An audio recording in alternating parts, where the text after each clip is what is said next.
தமிழின் கொடை 5ஆம் ஆய்வரங்கம் சொல்லாய்வறிஞர் அருளியார் அவர்கள் இன்றைக்கு நமக்கு அள்ளி அள்ளி தர இருக்கிறார்கள். உங்களைப் போலவே நானும் அவருடைய அந்த தேன் தமிழை பருகுவதற்காக வந்திருக்கிறேன். ஒரு 5 நிமிடம் அல்லது 10 நிமிடத்தில் ஒரு சில குறிப்புகளை மட்டும் சொல்லி நான் முடித்துக்கொண்டு அருளியார் அவர்களுக்கும் அக்கா அருள்மொழி அவர்களுக்கும் வழிவிட வேண்டும் என்று நினைக்கிறேன். நோக்க உரையாற்றிய தோழர் பொழிலன் அவர்களே, எனக்கு பிறகு உரையாற்றிருக்கின்ற திராவிடர் கழகத்தினுடைய பரப்புரை செயலாளர் அருள்மொழி அவர்களே, இதற்கு முதலெல்லாம் நான் பிரச்சார செயலாளர் என்று தான் கூறிக்கொண்டிருந்தேன். தமிழ் களம் என்னை சற்று மாற்றி இருக்கிறது. அதனால் பரப்புரை செயலாளர் அருள்மொழி அவர்களே, ஐயா பேராசிரியர் அருளியார் இன்றைக்கு இருக்கிற தமிழ் அறிஞர்களில் இந்த வேர் சொல் ஆய்விலே மிக சிறந்த அறிஞராக இருக்கின்ற அருளியார் அவர்கள் வாழ்கின்ற காலத்தில் நாமும் வாழ்கிறோம் என்பது ஒரு பெருமையான நிகழ்ச்சி. அவருடைய உரையை கேட்பதிலும் மகிழ்ச்சி. ஆகவே ஒரு சில துளிகள், ஒரு 5 அல்லது 10 மணித்துளிகள் மட்டும் இந்த தமிழுக்கு சமஸ்கிருதத்தின் கொடை இல்லை மாத்திட்டேன், சமஸ்கிருதத்திற்கு தமிழின் கொடை என்று அருளியார் அவர்கள் இப்போ 5 பொழிவுகளாக பேசிக் கொண்டிருக்கிறார்கள். ஆனால் 1 நூற்றாண்டுகளுக்கு முன்பு வரை, கால்டுகளுக்கு முன்பு வரை சமஸ்கிருதத்தில் இருந்துதான் இந்தியாவில் அனைத்து மொழிகளுமே பிறந்தன என்ற கருத்து உலகம் முழுக்க பரப்பப்பட்டிருந்தது. உலகம் முழுக்க அப்படி ஒரு கருத்து பரப்பப்பட்டிருந்தது. 1816 எலிசன் துரை அவர்கள் அதில் ஒரு புள்ளியை தொடங்கினார். இல்லை, இது வேற மொழி அப்படின்றதுக்கான ஒரு புள்ளியை துவக்க புள்ளியாக எலிசன் துரை அவர்கள் எழுதினார்கள். அதன் பிறகு 1856 கால்டுவெல் அவர்கள் எழுதிய இந்த திராவிட மொழிகளின் ஒப்பிலக்கணம் என்கிற அந்த நூலில் தான் அந்த ஆரிய மொழிகளுக்கும் தமிழ் மொழிக்கும் எந்த தொடர்பும் இல்லை என்பதை நிறுவி இருக்கிறார். உலகம் முழுக்க அவருடைய நூல் லண்டனில் வெளியிடப்பட்டது. கால்டுவெல்னுடைய அந்த திராவிட மொழிகள் ஒப்பிலக்கணம் ஆங்கில நூல் லண்டனில் வெளியிடப்பட்டு உலக மொழியியலாளர்களிடையே ஒரு பெரிய மாற்றத்தை அந்த நூல் உருவாக்கியது. அதன் பிறகு ஒரு விழிப்புணர்ச்சி இங்கு தமிழகத்திலும் தோன்றியது, அதை ஒட்டி ஏற்படுத்தியது. அதே போல கால்டுவெல்லுக்கு பிறகு 1916ஆம் ஆண்டு மொழியியல் வரலாற்றில் ஒரு திருப்புமுனையான ஆண்டாகும். ஏனென்றால் மரபிலடிகள் தனித்தமிழ் இயக்கத்தை தொடங்கிய ஆண்டு 1916, தென்னிந்தியர் நல உரிமை சங்கம் என்று சொல்லக்கூடிய நீதி கட்சி தோன்றிய ஆண்டு 1916. இந்த 2 அமைப்புகளும் சமஸ்கிருதத்திற்கு எதிராக, தாய்மொழிகளுக்கு ஆதரவாக மிகப்பெரிய ஒரு நெடிய போராட்டத்தை நடத்தின. நமக்கெல்லாம் தெரியும், சென்னை பல்கலைக்கழகம் 1857ஆம் ஆண்டு நிறுவப்பட்டது. 1925 வரை தமிழ் அங்கு பாடமாக இல்லை. 25 வரை வடமொழி சமஸ்கிருதம் அங்கு கடவுள் வழிபாட்டு மொழியாக இருந்ததை நம்பி ஆரூரான் அவர்கள் தமிழ் மறுமலர்ச்சியும் திராவிட இயக்கத்தின் அந்த நூலில் மிக சிறப்பாக, அது லண்டன் பல்கலைக்கழகத்துக்கு வழங்கப்பட்ட ஆய்வேடு, அதில் மிக சிறப்பாக அவர் வலியுறுத்தி இருப்பார். ஆக இந்த 1916 ஏற்பட்ட அந்த திருப்புமுனை என்பது மிகவும் இந்த தமிழ் மொழிக்கு ஒரு புத்துணர்ச்சி அளிக்கக்கூடியதாக இருந்தது. மரபிலடிகள் தொடங்கிய அந்த தனித்தமிழ் இயக்கத்தை வளர்த்தெடுத்ததில் பார்ப்பனர் அல்லாதார் இயக்கத்தினருக்கு மிகப்பெரிய பங்கு இருந்தது. அதை ஆதரித்தவர்கள் இவர்கள் தான் அதிகமாக இருந்தார்கள். 1916ஆம் ஆண்டு தொடங்கிய நீதி கட்சி 17 முதல் மாநில மாநாட்டை கோவையில் நடத்தியது. 1917 ஆகஸ்ட் திங்கள் 19, 20 2 நாள்கள் நடத்தின அந்த மாநாட்டில் இந்த சென்னை பல்கலைக்கழகத்தில் சமஸ்கிருதத்துக்கு பதிலாக வேறு 2 திராவிடம், ஒரு மொழி 2 மொழி படிக்கணும். நாங்கள் வேணும்னா திராவிட மொழியில 2 மொழி ஒன்றா கூட படிச்சுக்கிறோம், சமஸ்கிருதம் எங்களுக்கு வேண்டாம் என்று தீர்மானம் நிறைவேற்றப்பட்டது. அதோடு நிற்கவில்லை. அவங்க மறுபடியும் அப்போது வைஸ்ராய், இப்போது குடியரசுத் தலைவர், அப்போது அவருக்கெல்லாம் சென்னை தமிழ்ச்சங்கம் கடிதம் எழுதியது. சென்னை பல்கலைக்கழகத்தில் எங்களுக்கு தமிழ் படிக்க வாய்ப்பில்லை, அதனால தமிழை ஒரு கட்டாய பாடமாக வைக்க வேண்டும் என்று 1918ஆம் ஆண்டு தீர்மானம் நிறைவேற்றி இருக்கிறது சென்னை தமிழ்ச்சங்கம். அதன் பிறகு அதே 18ல சென்னை பல்கலைக்கழக ஆட்சி மன்ற குழு என்ன பண்ணுதுன்னா, ஆங்கிலம் கட்டாயமா இருந்தது, அந்த ஆங்கிலம் நீக்கிட்டு தமிழ் புலவர் பண்டிட் நம்ம வெற்றியாளன் வந்திருக்கிறார், புலவர் படித்தவர், தமிழ் புலவர் படிப்புக்கு சமஸ்கிருதத்தை கட்டாய பாடம் வைக்கிறது 1918ஆம் ஆண்டு சென்னை பல்கலைக்கழக ஆட்சி மன்ற குழு அதை நிறைவேற்றி இருக்கிறது. அதனால சமஸ்கிருதம் படிக்காமல் தமிழ் புலவர் படிக்க முடியாது என்ற ஒரு நிலை தோற்றுவிக்கப்பட்டது. இப்போ மாநில கல்லூரி 1916 அது முன்னாடியே தொடங்கப்பட்டது. 1916 தான் மொழி பிரிவு தொடங்கப்படுகிறது சென்னை மாநில கல்லூரியில். என்ன மொழி இருந்தது 16ல? அரபு, பாரசீகம், கிரேக்கம், இப்படிதான் வச்சார்கள். எல்லாத்தையும் இப்படிதான் வைத்தார்கள் ஒழிய தமிழ் இல்லை. 1916 கூட மாநில கல்லூரியில் மொழி பிரிவு தொடங்கப்பட்ட போது தமிழ் மொழி பாடமொழியாக இல்லை. அதை கண்டித்து நீதி கட்சியை சார்ந்தவர்கள் ஒவ்வொரு மாநாட்டிலும் தீர்மானம் நிறைவேற்றி இருக்கிறார்கள். 1917, 18 தொடர்ச்சியாக எல்லாமே குறிப்பு எடுத்துக்கொண்டு வந்திருக்கிறேன். ஐயாவுக்கு நேரம் கொடுக்க வேண்டும் என்பதனால அதையெல்லாம் நான் இப்பொழுது படித்து காட்ட விரும்பவில்லை. 1918ல் BA பட்டப்படிப்பில் தமிழ் கட்டுரை பாடம் ஆனர்ஸ் படிப்பு தொகுதியில் திராவிட மொழிகளை பயிலும் வாய்ப்பு ஏற்படுத்தி தர வேண்டும் என்று வைஸ்ராய்க்கு ஒரு விண்ணப்பத்தை தயாரித்து சென்னை பல்கலைக்கழகம், அதாவது சென்னை திராவிடர் சங்கம் அனுப்பி வைத்திருக்கிறது. அதே போல அந்த நேரத்தில் பார்ப்பனர்கள் என்ன செய்தார்கள்னா, ICS படிப்புல சமஸ்கிருதத்தை கட்டாயமாக்க வேண்டும் என்று 1918லேயே கடிதம் அனுப்பினார்கள். அதனுடன் இவங்க என்ன பண்ணாங்கன்னா, உடனே இல்லை எங்க தாய்மொழியும் ICS படிப்புல சேர்க்க வேண்டும் என்று ஒரு கடிதத்தை எழுதினார்கள். இது 1918, 19. இப்போ நீதி கட்சி 1920 ஆட்சிக்கு வந்துவிட்டது. பார்ப்பனர் அல்லாத கட்சி ஆட்சிக்கு வந்த பிறகு இவங்க போடுற வகுப்புரிமை தீர்மானத்தை சென்னை பல்கலைக்கழகம் ஏற்க மறுக்கிறது, தமிழுக்கு இடம் கொடுக்க மறுக்கிறது. தொடர்ந்து அப்ப பார்த்தாங்க, சரி இதுக்கு என்ன ஒரே வழி, பல்கலைக்கழகம் நம்மளை மதிக்கல, ஆட்சியை துணைவேந்தர் மதிக்கல, என்ன செய்யணும்? உடனே சென்னை பல்கலைக்கழக ஆக்ட் 1923ல கொண்டாந்தாங்க. அதை ஒட்டி தான் இன்றைக்கும் தமிழ்நாட்டில் இருக்கிற அனைத்து பல்கலைக்கழகங்களும் இயங்குகின்றன. என்னன்னா, துணைவேந்தருக்கு மேல இணைவேந்தர் யாரு? மாகாண கல்வி அமைச்சர். அப்போ இணைவேந்தர் மேல வந்துட்டு நம்ம சொன்னதை கேட்டு தானே ஆகணும், வேற வழியில் இல்லை அப்படின்னு 1923ல கொண்டு வந்தார்கள். அது மட்டுமல்ல, அதுவரை இந்த கல்விக்குழு அகாடமிக் கவுன்சில் என்று சொல்லுவார்கள், முழுக்க பார்ப்பன ஆக்கிரமிப்பு. எல்லாம் வடமொழி தெரியலன்னா, அதாவது நீ தெலுங்கு புலவனாரா, தமிழ் புலவ, எந்த புலவனாரு, வடமொழி இல்லைன்னா நீ அறிவு கெட்டவன். எல்லா அறிவும் வடமொழியில் தான் இருக்கின்றன. அதை ஒரு பாடமாக படித்த பிறகுதான் பிற மொழி புலவனாக நீ வர முடியும் அப்படின்னு சொல்லி அகாடமிக் கவுன்சிலில் பேசுனதெல்லாம் நம்பியார் தன்னுடைய முனைவர் பட்ட ஆய்வேட்டில அவர் அதுக்கு ஒரு 30 பக்கம் ஒதுக்கி இருக்கிறார். சென்னை பல்கலைக்கழகத்தில் தமிழ் வந்த வரலாறு என்பதை பற்றி சொல்லி, அப்போ இதுக்கு அடுத்து என்ன பண்ணாங்கன்னா, சிண்டிகேட் செனட் எல்லாம் 2 மடங்கு கூட்டினாங்க. 100 உறுப்பினர் இருந்தது, அதை 200 ஆக்கி நீதி கட்சி சார்ந்த பார்ப்பனர் அல்லாத எண்ணிக்கை அதிகமாக சேர்த்து நமக்கு ஆதரவு வரும்படி செய்து விட்டார்கள். 1924 அப்போதைய கல்வி அமைச்சர் சட்டமன்றத்தில் பேசினார். அதாவது இந்த கட்சி, இந்த ஆட்சி இது திராவிட ஆட்சி, இந்த ஆட்சி திராவிட மொழிகளுக்கு மட்டும்தான் பாடுபடும். ஏபி பாத்திரம் கல்வி அமைச்சர் 1924 சட்டமன்றத்தில் இந்த ஆட்சி திராவிட ஆட்சி, திராவிட மொழிகளுக்கு மட்டும்தான் செலவிடும் அரசு பணத்தை.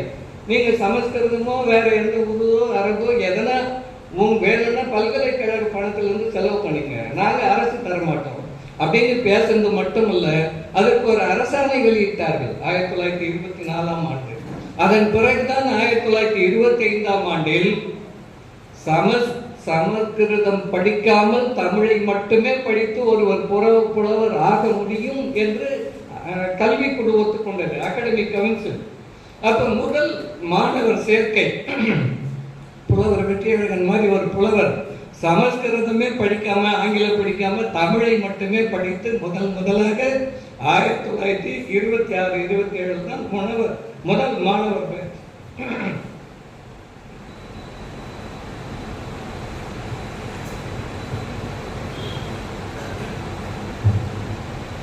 வெளிவந்தது. ஆக அதாவது பேரரசர்கள் காலத்தில் மட்டுமல்ல, ராஜராஜ சோழன் பல்லவர்கள் தொடங்கி அவங்க காலத்துல மட்டுமல்ல, ஆங்கிலேயர் காலத்திலும் பார்ப்பனர்கள் ஆதிக்கம் கல்வித்துறையில் கொடிகட்டி பறந்தது. அவருடைய மொழி ஆதிக்கம் மற்ற மொழி மக்கள் மீது திணிக்கப்பட்டது. வடமொழி எல்லாத்திலையும் வடமொழி அறிவில்லைன்னா ஒண்ணுமே இல்லை அப்படின்ற நிலை வந்தது. அதை ஒழித்து கட்டியது நீதி கட்சி ஆட்சி. 1926 முதலாக தமிழை மட்டுமே படித்து தமிழ் புலவர் முதலாக வெளிவந்தார்கள். அதன் பிறகு பட்டப்படிப்பு, எம்ஏ ஆனர்ஸ், பிஏ ஆனர்ஸ் இப்படியெல்லாம் வந்தது.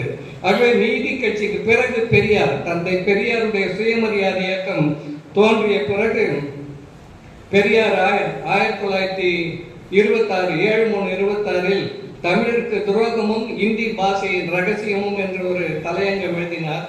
அதுல சமஸ்கிருத மொழியை பற்றி எழுதியிருக்கிறார். நமது நாட்டில் சமஸ்கிருத பாஷைக்காக எவ்வளவு லட்சம் ரூபாய் செலவாகிறது, அது அவ்வளவு யாருடைய பணம், சமஸ்கிருதத்திற்கு தனியாக எவ்வளவோ பள்ளிக்கூடங்கள் இருக்கின்றன, இதில் படிக்கிறவர்கள் எல்லாம் யார், இந்த உபாத்தியாயர்கள் எல்லாம் யார், பிராமணர் அல்லாத உபாத்தியாயர் யாராவது இருக்கிறார்களா, அல்லது பிராமணர் அல்லாத பிள்ளைகள் யாராவது இதில் சேர்த்துக் கொள்ளுகிறார்களா, அரசாங்கத்திலாவது சமஸ்கிருதத்திற்கு இருக்கின்ற யோகிதை தமிழுக்கு இருக்கிறதா, சமஸ்கிருத பிராமணர் அல்லாத தாழ்ந்தவர்கள் சூத்திரர் பிற்பட்ட அடிமைகள் என்பதற்கு ஆதாரமாக இருக்கிறது தவிர வேறு எதற்காக நாட்டிற்காக சமஸ்கிருதம் பயன்படுகிறது. இது 26 தந்தை பெரியார் அவர்கள் குடியரசு ஏட்டில் எழுதிய ஒரு தலையங்கத்தினுடைய ஒரு பகுதி. அதே போல 1932 சமஸ்கிருத சனியன் என்ற ஒரு கட்டுரை குடியரசு ஏட்டிலே வெளிவந்திருக்கிறது. என்னன்னா 17/1/1932 சமஸ்கிருத சனியன். எழுதின ஒரு பேர் என்னன்னா தேசிய துரோகி. அந்த பேர்ல எழுதியிருக்கிறாங்க. அதாவது இந்த சமஸ்கிருதம் சென்னை மாநில கல்லூரியில் சமஸ்கிருதம் ஆனர்ஸ் படிப்பை நிதிநிலை காரணம் காட்டி ஆனர்ஸ் படிப்பு இடத்தை மூடுகிறார்கள். அந்த ஆண்டு 1932 கடும் வறட்சி, பஞ்சம், பொருளாதார குறை வந்ததுனால சமஸ்கிருத ஆனர்ஸ் படிப்பை மூடுகிறார்கள். அதை ஒட்டி சமஸ்கிருத சனியன் தொலைந்தது என்கிற தலைப்பிலே பெரியார் அவர்கள் இந்த கட்டுரையை எழுதியிருக்கிறார். உண்மையிலேயே தேச மக்களுக்கு கல்வியில் அறிவு பெற வேண்டுமானால், பகுத்தறிவு பெற வேண்டும் என்று விரும்புகின்றவர்கள் சமஸ்கிருத கல்வியை எடுத்து விடுவதை பற்றி கொஞ்சமும் கவலையோ வருத்தமோ அடைய மாட்டார்கள். ஏனென்றால் இன்று இந்து மதம் என்று சொல்லும் ஒரு கொடுமையான மதம் இருப்பதற்கும், இந்த இந்து மதத்திலிருந்து பிறந்த ஜாதி கொடுமை, சடங்கு, கொள்ளை, கடவுள் முட்டாள்தனம் ஆகியவை கற்றோர் கூட்டத்திலும் கல்லாதவர்கள் கூட்டத்திலும் தலைவிரித்தாடி இருக்கிறது. அவர்கள் இருப்பையும் அறிவையும் சுதந்திரத்தையும் கொள்ளை கொண்டிருப்பதற்கு காரணம் சமஸ்கிருதமே ஆகும். ஆக இப்படிப்பட்ட சமஸ்கிருதம் ஒழியிற்கு தேவை என்று பெரியார் அவர்கள் 1932 சமஸ்கிருத சனியன் என்று எழுதியிருக்கிறார். 1929 பெரியார் அவர்கள் முதலாவது சுயமரியாதை மாநாட்டை செங்கல்பட்டில் நடத்தினார். பிப்ரவரி மாதம் 17, 18 2 நாள் மாநாடு. அந்த மாநாட்டில் இயற்றப்பட்ட தீர்மானம், அதாவது அரசாங்கம் ஆட்சி மொழி ஆங்கிலத்திற்கும் தாய்மொழி தமிழுக்கும் தவிர வேறு எந்த மொழிக்கும் அரசு பணத்தை செலவிடக்கூடாது என்ற ஒரு தீர்மானத்தை அந்த மாநாட்டிலே இயற்றி இருக்கிறார்கள். அதே போல தொடர்ந்து பெரியாருடைய பண்பாட்டு அந்த சமஸ்கிருத ஒழிப்பு தான் திருமணத்தில் சமஸ்கிருத பார்ப்பனரை அழைத்து சமஸ்கிருத மந்திரம் ஓதாமல் தமிழில் செய்ய வேண்டும் என்பதை அவர் 1928 தொடங்கி வைத்தார். இன்று வரை திராவிடர் கழகம் பெரியாரிய தொண்டர்கள் நடத்துகின்ற அனைத்து திருமணங்களிலும் தமிழ் மட்டுமே ஒழிக்கின்றது, தமிழில் மட்டுமே செய்யப்படுகிறது என்பதையும் நான் குறிப்பிட விரும்புகிறேன். அதே போல பெரியார் அவர்கள் கடைசி வரை கோயில்ல பாப்பா மந்திரம் சொல்லுகிற பார்ப்பான் மந்திரம் சொல்லுகிற சமஸ்கிருத மந்திரம் சொல்லுகிற கோவிலுக்கு செல்லக்கூடாது, தமிழர்கள் யாரும் செல்லக்கூடாது என்ற தீர்மானம் நிறைவேற்றி இருக்கிறார்கள். அதே போல நீதி கட்சி ஆட்சியிலே 1922 அந்த நடேச முதலியார் ஒரு உரையாற்றினார். நான் அதிகமாக சொல்ல, அந்த சமஸ்கிருத மொழியை பற்றி மட்டும் சொல்லுகிறேன். 22/12/1922 சட்டமன்றத்தில் இந்து சமய அறநிலைத்துறை மசோதா மீது உரையாற்றிய டாக்டர் நடேசனார், செத்து போய்விட்ட மொழியான சமஸ்கிருத மொழியின் வளர்ச்சிக்கு தர்ம ஸ்தாபனங்களின் பணம் தண்ணீர் என செலவழிக்கப்பட்டது. அன்றும் இன்றும் என்றும் இயங்கும் கலை செல்வமாய் திகழும் தமிழ் இலக்கியங்களை படு பாதாளத்தில் புதைத்திருக்கின்றனர் என்று நடேச முதலியார் அவர்கள் அங்கே பேசியிருக்கிறார்கள். ஆகவே நீதி கட்சி, அதை தொடர்ந்து பார்ப்பனர் அல்லாதார் இயக்கம், அதை தொடர்ந்து திமுக என்ற வரை செம்மொழி, தமிழுக்கு செம்மொழி வேண்டும் என்று 100 ஆண்டுகளாக நாம் போராடினோம். ஆனால் சமஸ்கிருதத்துக்கு செம்மொழின்னு ஒரு உத்தரவு என்னைக்குமே யாருமே போடலை.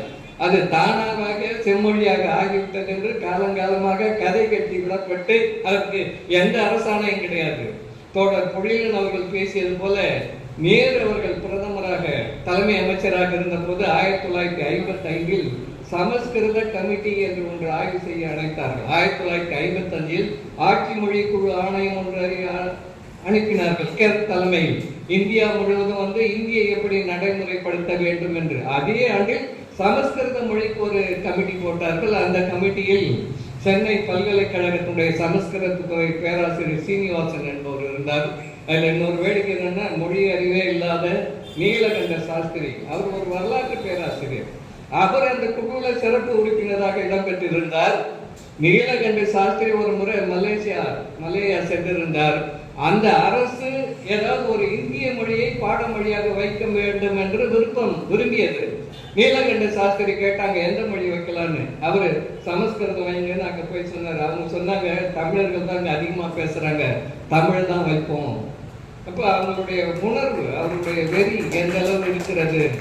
இந்த நான் சொன்ன ஆட்சி மொழி குழு வந்ததுன்னு எல்லாரையும் பார்த்தது. ராஜாஜி கூட அந்த ஆட்சி மொழி குழு வந்தப்ப பெரியார் தான் சட்டமன்றம் முன்னாடி இது இந்தியை பரப்பு வருகிறது போராட்டம் பண்ணி அதை புறக்கணிங்கள்னு அறிவிச்சாரு. குருசாமி தலைமையில அங்க போராட்டம் நடைபெற்றது. அந்த குழு ராஜாஜி கிட்ட போய் ஒரு கேள்வி கேட்டது. முன்னாள் முதலமைச்சர் ராஜாஜி 37-38 இந்தியை திணித்தவர், 52-53 குலக்கல்வியை திணித்தவர்.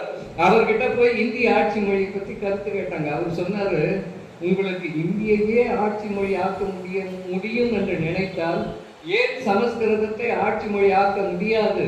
இந்தியாவின் மானமே சமஸ்கிருதத்தில் தான் இருக்கிறது, பதிவிருக்கிறது. ராஜாஜி அந்த ஆட்சி மொழி ஆணையத்திடம் இப்படி கூடியிருக்கிறார். ஆக பார்ப்பனர், அது பாரதியார் 1920 இந்தியாவுக்கு பொது மொழியாக சமஸ்கிருதம் வர வேண்டும் என்று எழுதியதை நான் என்னுடைய நூலில் சான்றுகளோடு கொடுத்திருக்கிறேன்.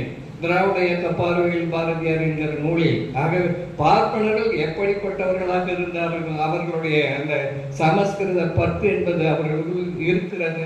அதை ஒழிக்க வேண்டும். இப்போ நிலைமை மோசமாக இருக்கிறது. மோடி அரசு இந்த 12 ஆண்டுகளாக செய்கிற, வாஜ்பாய் வந்தப்பவே சமஸ்கிருதத்துக்கான வேலைகளை செய்து விட்டார். இப்போ மோடி மிக தீவிரமாக வேலைகளை செய்து கொண்டிருக்கிறார்கள். இப்போது சிபிஎஸ்இ பள்ளிகளில் இந்தியும் சமஸ்கிருதம் கட்டாய பாடம் என்று சொல்லி இருக்கிறார்கள். அந்த புதிய மோடியினுடைய கல்வி திட்டம் என்பது சமஸ்கிருத மொழியை கட்டாய பாடமாக ஆக்கி இருக்கிறது. இந்த நேரத்தில் நாம் கடுமையாக எதிர்த்து போராட வேண்டிய சூழலில் ஐயா அருளியார் எழுதிய நூல் தமிழில் மட்டுமல்லாமல் ஆங்கிலத்தில் மொழிபெயர்த்து வட இந்தியாவுக்கும் அதை அனுப்பி வைத்து தமிழ்தான் உலகத்தில் சிறந்த மொழி, உலக மொழிகளுக்கெல்லாம் தாய்மொழி என்பதை வட இந்திய செவிப்பறைகளில் அறைவோம் என்று கூறி விடைபெறுகிறேன். நன்றி, வணக்கம்.